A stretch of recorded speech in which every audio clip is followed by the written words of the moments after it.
Hello friends, my name is Talia Castro-Pozo. Welcome to my kitchen. I am super excited to finally share with you one of my favorite healthy and very nutritious for a family, or if you are cooking for a lot of people and you want to give something very special, borscht. As some of you may know, I did a Yahoo Mujer show on Yahoo en Español, sharing healthy recipes. I am married to a Russian man, and his sister was able to share the family recipe that was passed to her from her family. So I was honored to learn this beautiful recipe of meat borscht. If you're vegetarian, I definitely don't want to offend you. I was a vegetarian myself for 4 years and decided to incorporate organic meats and mostly fish to my diet. Once again, I hope all my Russian friends love it. And if you do or you don't, please leave your comments. Always room for improvement. And hope you enjoy. So here are the ingredients. You will need some potatoes. You will need some beet, of course, carrots, cabbage, parsley, carrots, a red pepper. You will need some bone for the broth, some meat if you want to do it meat with meat, or you can do vegetarian, of course. You will need some spices. Okay, I personally like making a lot of borscht. So if you're gonna make it, why not, use it for a few days or eat it for a few days, enjoy it, or just make a lot of it. So while the meat is cooking and we're creating the broth for the borscht, we're going to start slicing or actually preparing our sofrito, also known as the veggies that are going to be sauteed. So we're also going to need the carrots, the beet, the onions, and the red pepper. So we added the meat to boil and the bone to boil for a while to create this broth that is going to be really the foundation of our borscht. So I cleaned the onions, I cleaned the pepper, and now I'm going to dice it, in very small pieces. When we're doing this, the broth continues to happen in the big pan. The idea, and what I learned from my mom, is that the more that you boil the bone, all that calcium, all that nourishment, it's coming out, to create this healthy broth that you make yourself. And some people like to freeze it so you can reuse it for other things. You don't want to deal with too much fat. I like, personally, taking out the fat, because you're gonna get the natural fat from the meat, so your broth can be a bit more lean. Okay, we continue to dice, to cut these onions as small as we can to get ready to saute it.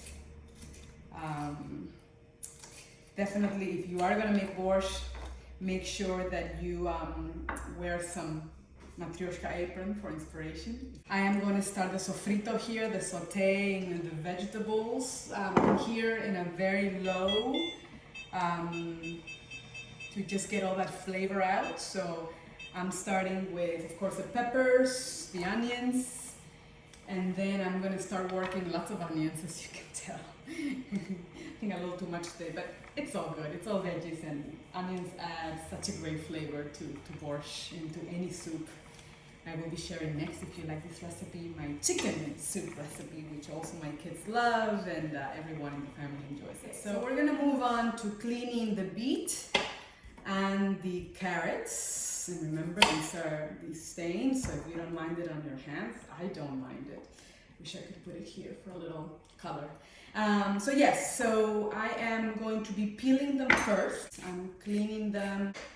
So we're moving on to the fun stuff.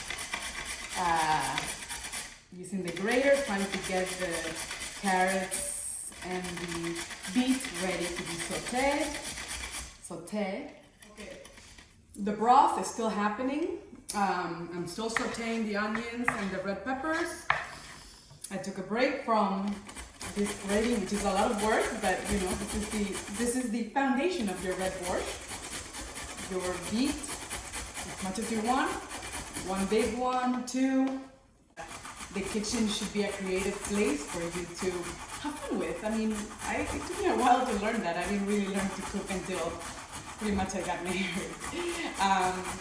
And my husband just likes very simple things, and a couple of soups, a couple of Peruvian dishes, While I do this, I am thinking about my core, by the way, and I'm trying to engage my core, work on my abs, and today I won't be dancing, so I am not getting a workout, but you know, I'm working on my arms, I'm working on my posture. You have to find time to stretch, do some yoga, dance.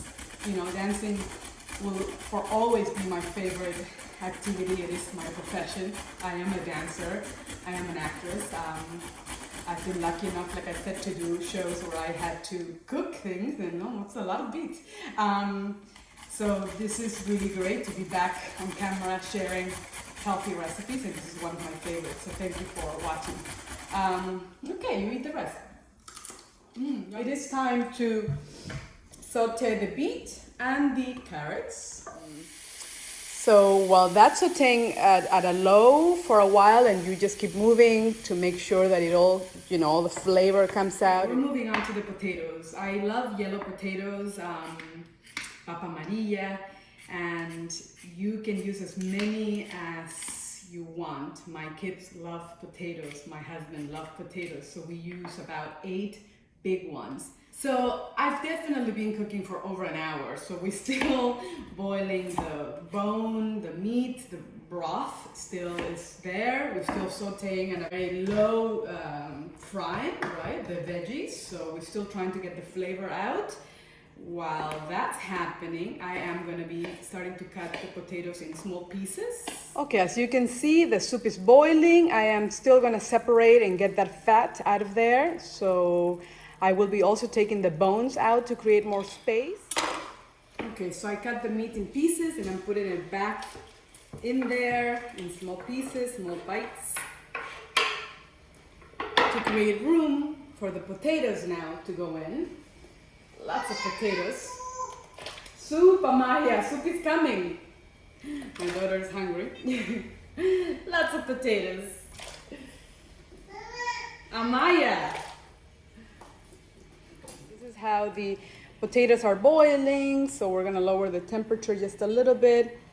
Okay, so we keep moving, smells delicious, all those veggies in there, the carrot, the beet, the pepper, and the onions. And now we are going to add the tomato juice.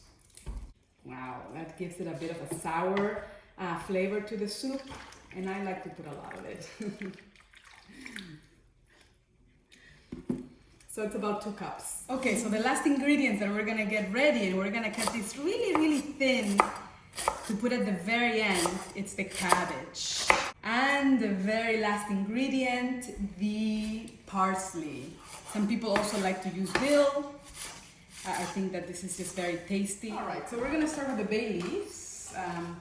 A few, they give an amazing taste to certain dishes, but that's a must. 3, 4, I mean, this is a big pot of soup. I mean, look at this giant thing. Pepper, a taste. We'll be tasting this to make sure that it's good.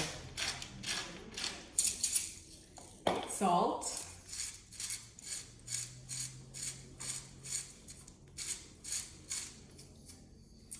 And the meat cubes, which is really, it's optional if you want a little extra seasoning. Okay, we're gonna stir all the ingredients. Smells really great. We are gonna add, whoa, the big pan with all the veggies that we sauteed. Okay, so this is what it's looking like.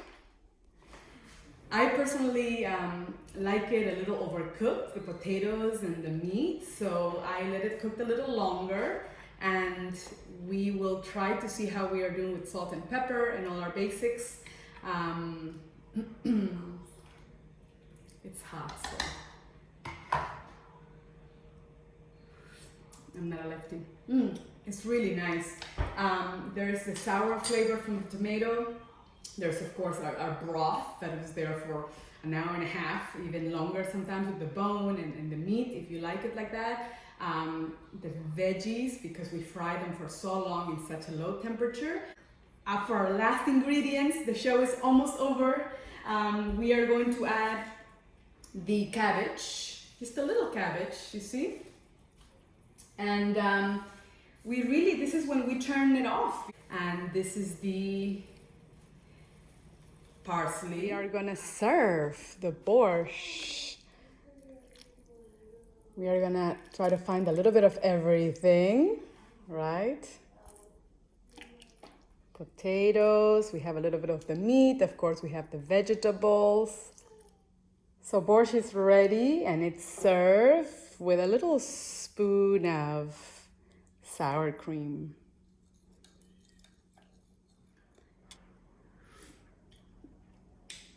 Well, I have to say it's pretty good. Took a while to master it, but I think my sister-in-law and the whole side of the Russian family will be very proud of me, and we'll see some reactions hopefully soon.